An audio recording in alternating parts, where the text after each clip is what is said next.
DB কার্যালয়ে যখন কেন্দ্রীয় 6 সমন্বয়ককে জিম্মি করে আন্দোলন বন্ধের ঘোষণা দেওয়া হয়, তখন সবকিছু উপেক্ষা করে সর্বপ্রথম রাজশাহী বিশ্ববিদ্যালয়ের শিক্ষার্থীরা কারফিউ ভেঙে আন্দোলনে নামে। কিন্তু বর্তমান সময়ে এসে রাজশাহী বিশ্ববিদ্যালয় সহ পুরো উত্তরবঙ্গকে এক সাইডে রেখে রাষ্ট্র পরিচালনার চেষ্টা চলছে। 5 আগস্টের পর অন্তর্বর্তীকালীন সরকারের উপদেষ্টা পরিষদ গঠিত হয়েছে, বিভিন্ন সংস্কার কমিশন হয়েছে, বিভিন্ন মন্ত্রণালয়ের উপকমিটি গঠিত হয়েছে, সর্বশেষ পিএসসি ইউজিসি নিয়োগ দেওয়া হয়েছে। এই সব কিছুতে ঢাকা বিশ্ববিদ্যালয় ও ঢাকা কেন্দ্রিক একচ্ছত্র আধিপত্য আমরা লক্ষ্য করেছি। সব কিছু অন্যান্য বিশ্ববিদ্যালয় ও অঞ্চলকে যথাযথ মূল্যায়ন করা হচ্ছে না। গতকাল বাংলাদেশ গণতান্ত্রিক ছাত্র সংসদ এর কেন্দ্রীয় কমিটিতে রাজশাহী বিশ্ববিদ্যালয়ের কয়েকজনকে যুগ্ম আহ্বায়ক, যুগ্ম সদস্য সচিব, সংগঠক করা হয়েছে, যা আমাদের সম্মতি ছাড়াই হয়েছে। কিন্তু বাস্তবতার আলোকে আমরা এই প্ল্যাটফর্মটিকে ধারণ করতে পারছি না।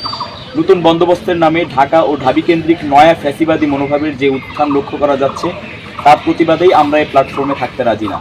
রাজশাহী বিশ্ববিদ্যালয় সহ অন্যান্য স্টেকদের বিপ্লব পরবর্তী সময়ে থেকে যেভাবে বিভাজন করা হয়েছে, সেই বিভাজনের রাজনীতিতে আমাদের পক্ষে থাকা সম্ভব নয়। শত চেষ্টার পরেও যখন নয়া বন্দোবস্তের নামে নেওয়া কর্তা ব্যক্তিদের কাছ থেকে আমাদের মৌলিক কিছু দাবিও পূরণ করতে পারি নাই, তখন আমাদের জন্য এমন ব্যানারে নিজেদের জড়ানো সমীচীন নয়। আমাদের স্পষ্ট বার্তা হলো, ঢাকা ও ঢাবি কেন্দ্রিক ফ্যাসিবাদী মনোভাব থেকে যতদিন না এই দলীয় অংশীজনরা বেরিয়ে আসতে পারবে, বিকেন্দ্রীকরণের দিকে মনোনিবেশ করতে পারবে, ততদিন অবধি আমরা তাদের সাথে কোনো ধরনের রাজনৈতিক বোঝাপড়ায় যেতে আগ্রহী না। আর তাই উক্ত পদগুলো থেকে আমরা সবাই পদত্যাগ করলাম। রাজশাহী বিশ্ববিদ্যালয়ের শিক্ষার্থীদের ম্যান্ডেটের বাইরে গিয়ে আমাদের পক্ষে কোনো দল, গোষ্ঠী কিংবা প্রেশার গ্রুপে নিজেদের একীভূত করার যুক্তিযুক্ত মনে করছি না।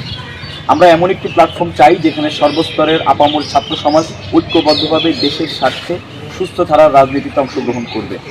অদূর ভবিষ্যতে এমন কোনো প্ল্যাটফর্মে আমরাও যুক্ত হতে চাই। বাংলাদেশ গণতান্ত্রিক ছাত্র সংসদের জন্য শুভকামনা। শিক্ষার্থীবৃন্দ, রাজশাহী বিশ্ববিদ্যালয়।